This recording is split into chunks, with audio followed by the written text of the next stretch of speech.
ओम नमः शिवाय। जय माता दी। दोस्तों, माता रानी आप सभी की रक्षा करें। दोस्तों, आज का हमारा यह वीडियो जीवित पुत्र का व्रत पर आधारित है। आज हम इस वीडियो के तहत जीवित पुत्र का व्रत कथा जानेंगे। तो आइए जानते हैं दोस्तों, जीवित पुत्र का व्रत जिसे ज्योतिया भी कहा जाता है, इस साल 6 अक्टूबर को मनाया जाएगा। इसके लिए एक दिन पहले से ही महिलाएं तैयारी शुरू कर देती हैं और व्रत पूजा की सभी चीज़ों को एकत्र कर लेती हैं। व्रत के दिन शाम को व्रती महिलाएं चौकी सजाकर पूजन करती हैं और जीवित पुत्र का व्रत की कथा सुनती हैं। कथा के बाद गले में ज्योतिया बांधने के बाद ही व्रत का पारण किया जाता है। यह व्रत संतान की दीर्घायु की कामना के लिए किया जाता है। इस व्रत के अगले दिन सूर्योदय तक कुछ नहीं खाते पीते। अगले दिन दूध या नींबू के शरबत तथा खीरा के बीजों को घोटकर पारण किया जाता है। इस व्रत में जिमूत वाहन देवता की पूजा की जाती है। गंधर्वराज जिमूत वाहन बड़े ही धर्मात्मा और त्यागी पुरुष थे, इसलिए उन्होंने अपना राज्य आदि छोड़कर अपने पिता की सेवा के लिए वन चले गए। वन में एक बार घूमते हुए नागमाता उन्हें मिली। वह विलाप कर रही थी। कारण पूछने पर उन्होंने बताया, नागवंश गरुड़ से काफ़ी परेशान है। वंश की रक्षा के लिए वंश ने गरुड़ से समझौता किया है। समझौते के अनुसार प्रतिदिन उसे एक नाग खाने के लिए दिया जाएगा और बदले में वो हमारा सामूहिक शिकार नहीं करेगा। उन्होंने आगे बताया कि इस प्रक्रिया में आज उसके पुत्र को गरुड़ के सामने जाना है।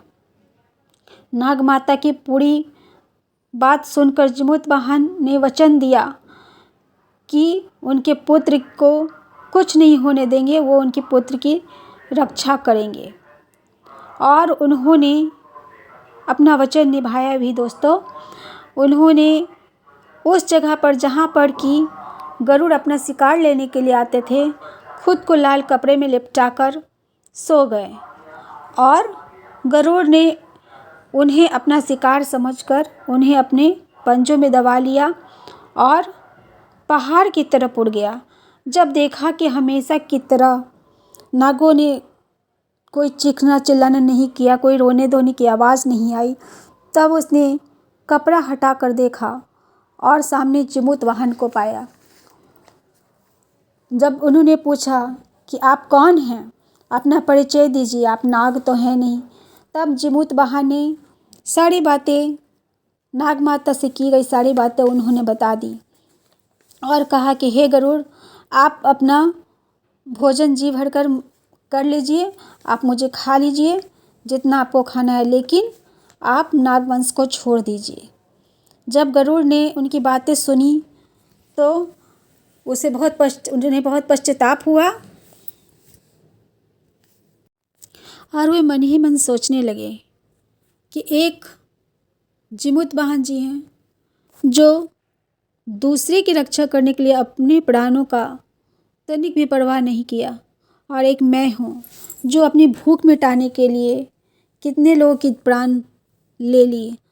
तो उन्होंने मन ही मन निर्णय लिया कि नहीं, मुझे ऐसा नहीं करना चाहिए और तुरंत उन्होंने जिमूत वाहन जी से कहा कि आप कोई साधारण पुरुष नहीं हैं। आज मैं यह वचन देता हूँ कि आज के बाद से मैं किसी नागवंश की हत्या नहीं करूँगा, मैं किसी के पुत्र को नहीं खाऊंगा और जितने भी नागों की मैंने हत्या की है मैं उन सबको पुनर्जीवित कर दूंगा। और यह कहकर उन्होंने जिमूत वाहन जी को छोड़ दिया और जितने भी नागों की हत्या की थी उन सबको पुनर्जीवित कर दिया। तो दोस्तों, यह कहानी जिमूत वाहन देवता जी पर और गरुड़ जी पर आधारित थी।